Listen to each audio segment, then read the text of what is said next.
নমস্কাৰ আমাৰ YouTube channel AD আড্ডালৈ আপোনাক স্বাগতম জনাইছোঁ আমি আপোনাৰ তাত আজি আপোনাৰ নতুন এটা ৰুল লৈ আহিছোঁ ৰুল নম্বৰ 10 আপুনি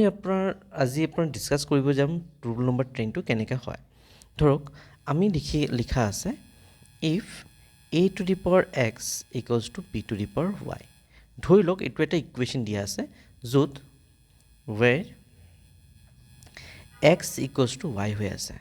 x equals to কি আছে y হৈ আছে মানে আমাৰ পাৱাৰখিনি কি আছে power is equal যদি হৈ আছে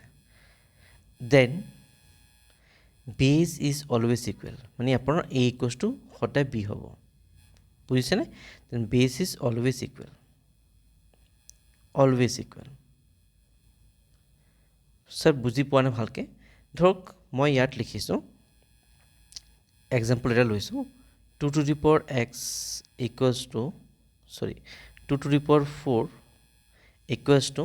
x to the power 4 এতিয়া মোক এটা বস্তু কওক ইয়াত কি আপোনাৰ পাৱাৰ দুটা ইকুৱেল হৈ আছে নে বোলে হয় স্যাৰ যদি পাৱাৰ ইকুৱেল হৈ আছে মই মনে মানে জাষ্ট ভাবিছোঁ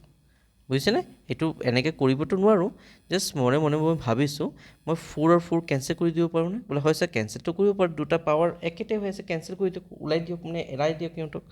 তেতিয়া আপোনাৰ কি পাম আমি পাম x equals to 2 পাম তো এইটো মই ক'বলৈ বিচাৰিছোঁ যদি আপোনাৰ পাৱাৰ ইকুৱেল থাকে তেতিয়া বেছখিনি সদায় ইকুৱেল পাব ধৰক আৰু এটা দিছোঁ 3 to the power 5 equals to x to the power 5 ইয়াত কি হৈ আছে বোলে স্যাৰ পাৱাৰ দুটা ইকুৱেল হৈ আছে পাৱাৰ ইকুৱেল হ'ল মানে মই বেছখিনি ইকুৱেল ধৰিব পাৰোঁ বুজিছেনে আই হোপ আপোনালোকে চব বুজি পাইছে আৰু এইটো চবতকৈ ইম্পৰ্টেণ্ট হয় তাতকৈ আমি বহুতখিনি কুৱেশ্যন পাওঁ বুজিছে thank you so' much for ৱাচিং দ্য ভিডিঅ'